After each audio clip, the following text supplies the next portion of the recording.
Hey Ben, this is Becky Liana with Gray Owl Marketing. We spoke yesterday and I promised you this video. So I'll keep it brief, but I did just want to show you 3 tips you can use today to help bring in more customers to your business. Because oftentimes in the world of internet, I know local business owners are just too busy running their actual business to keep up with how the internet can really work for them and benefit their company. So we'll go ahead and get started. I'm here on your website. And the first thing I'm noticing is love that you have a great call to action button right here in the middle as soon as you land here. Your website is really sleek. It's got all of your services here and some beautiful, beautiful pictures of the great work you guys are doing over there. But the first thing I want to talk to you about, which is a really important if you really want to optimize with Google, is thinking about putting at least 1,500 words on your home page. And it looks like here you guys maybe have a couple hundred, but Google really wants to see at least 1,500 words on your home page. And the reason for that is they want to be able to crawl your website and know what you guys are doing so that they can feel really confident about how they rank you online. So 1,500 words are important. Content is king for Google. This is a key factor in Google's formula when they decide which sites they rank higher than others. And Google likes to see not only high quantity, but they also like to see high quality information. So you need to focus in on what words you're using when you add content. And if you want your business to show up on page one when your customers are searching for you on Google, you need to understand what those keywords are. So I use this tool called Ahrefs. I put your company's website into the tool and it gives me this kind of dashboard of what your online presence looks like. So right now you can see you do have a sleek website, but you're not getting a ton of traffic to that website here. And what you need to understand is what keywords Google is ranking you for. So if I click on here in these 28 keywords, you can see landscaping Decatur has 150 search terms, or excuse me, search volume a month, which is good, but you're on the bottom of page one. Landscaping Decatur again has a search volume of 50, but you're near the bottom for that as well. But you're getting up there in these really critical, what we call buyer intent keywords. You're ranking somewhat near the middle to the bottom of pages for that. Landscaping Decatur again here, you're at the top of page 2, and you can see what kind of search terms you have here. But this isn't necessarily very optimized for the customers who are searching for you. You got a little good presence in Decatur, but I put in an example here of landscaping Atlanta, and that's a buyer intent keyword that is getting 600 searches a month. That's 7,000 people a year that you're missing out on from not being one in this section here. And what a great way to reach your customers, right? So if you think about buyer intent keywords, you want to decide on 2 or 3 and use those and build up your content on your page here. And so like I said, I pulled up this one here, and when I put in landscaping Atlanta, there's kind of really 3 sections of a search page that you want to be aware of. First is obviously these ads here. You can see we have quite a few ads running for landscaping Atlanta. That's because people know that people are looking for these terms. And these are a great way to get right to the top quick and start getting some business fast.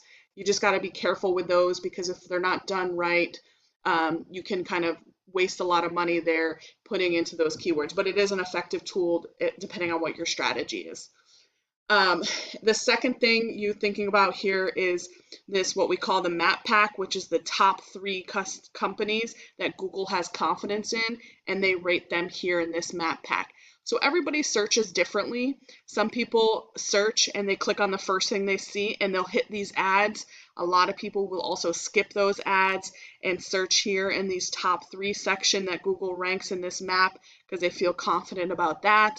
And other people even scroll down further and go just to this, what we call organic traffic. And this is based on, again, those keywords that are located on your website.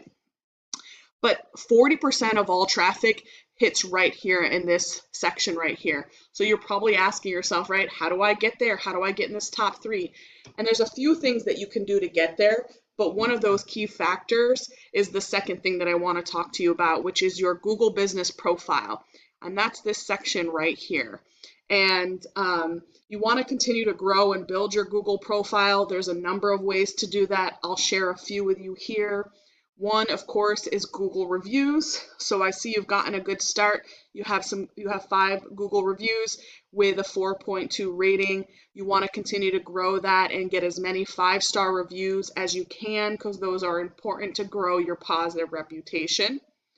And the second part of your Google profile is this section here, which we call the NAP, which is your name, your address, and your phone number.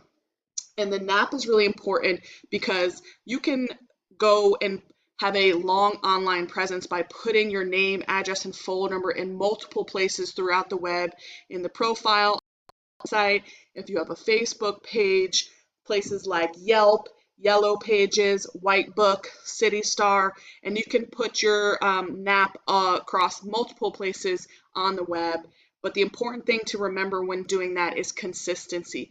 Google likes to see consistency, that these are matching exactly on your website, on Google, on Yelp.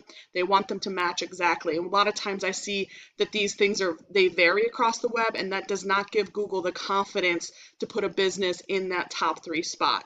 So put your business NAP in lots of places online, creating those tracks, but it's important to Google that people can search the different platforms and get the same information. And you can do this last thing here is thinking about pictures. You want to put a bunch of pictures up here, again, on your website as well as in your Google profile.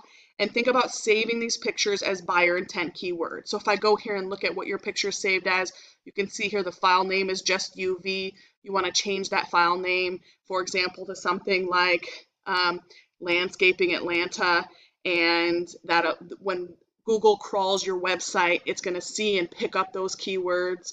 And then you want to try to use geo-tracking when you're putting up these pictures. So that's a really great way. When you go to your multiple different customers' locations and you're taking pictures of that great work you do, make sure you're putting a geotag on them in the locations that you're servicing, because Google likes to see what type of work you're doing by using those keywords, and where you're doing it by using those geotags, so that when customers are searching for similar things, you're going to show up. So that's really important. The third thing that I want to talk to you about, again, is when you're thinking about these searches, is your company's online reputation or your company's site authority. So as you can see here, when I put in Landscaping Atlanta, you're not coming up in this number 1 spot, number 2 spot, number 3 spot. And this is based on things like your site reputation. So again, if I go back here to this tool that I use, site reputation is built on things like referring domains. So you can kind of think of it like a popularity contest. How many referring domains, you have 10, are pointing back to your website. You have 25 referring domains that are sending 25 backlinks pointing to your website. And that's giving you this rating right here, this UR and DR, which is kind of a numerical value of what your site strength is. So right now you can see your UR is 2, it's quite low. We do like to see it at least above 20, and we want to see a 1-for-1 ratio between UR and DR. And you got to keep in mind too that while you have 10 referring domains, not all referring domains are created equal. They need to be very relevant to what you do. So if you look here, only 6 of your domains are relevant domains, and that's giving you this power here. So you have 4 of them that aren't necessarily relevant, and that's what is giving you your strength. So again, your traffic's not too high. But again, when I go back here and I see, Landscaping Atlanta, this is the number 1 company here, so I've pulled them up as well. You can see their website here. They got some content going on and listing their services. But again, their page is very short. They do not have 1,500 keywords on their homepage. So if you made some tweaks and modifications, you could probably start outranking them quite a bit. So when I look here, this is what your number 1 competitor for Atlanta Landscaping is showing. They do have a UR of 26, so it's a little bit higher, because you can see they have 49 referring domains pushing almost 500 backlinks to their site. But again, 49, only 13 of them is what's giving the juice and the strength into their website. But you can see here they have quite a bit more traffic than you. Your organic traffic 16. There is here they have 124 organic keywords. You have 28, and so you can see the difference between what they have and what you have. But the cool thing about this is you know what they're using. They have these 13 really powerful backlinks they're using, and we can click here and we can go ahead and just copy the backlinks that they're using and then add a bunch more on top of that, so you could just blow them out of the water and be #1 here in this section. So those are my 3 tips I wanted to give you. Again, just to quickly summarize, content is king. You want quality and quantity of words that are optimized by using those buyer intent keywords. You want to think about your profile here and making sure you have a large footprint across the web that's consistent. And then you want to think about your strength of your website and looking at the backlinks that you have. And if you implement these strategies today, you can be #1 across Google. And you can either do this by using the information I'm giving you today and do it yourself. That's totally cool. I'm fine with that. However, if you want to be more effective and save yourself some time, you can give me a call and set up some time to chat and see how I could help you. Once again, my name is Becky Leana with Gray Owl Marketing. My contact information is in the email. I hope you found this information valuable and you have a great day.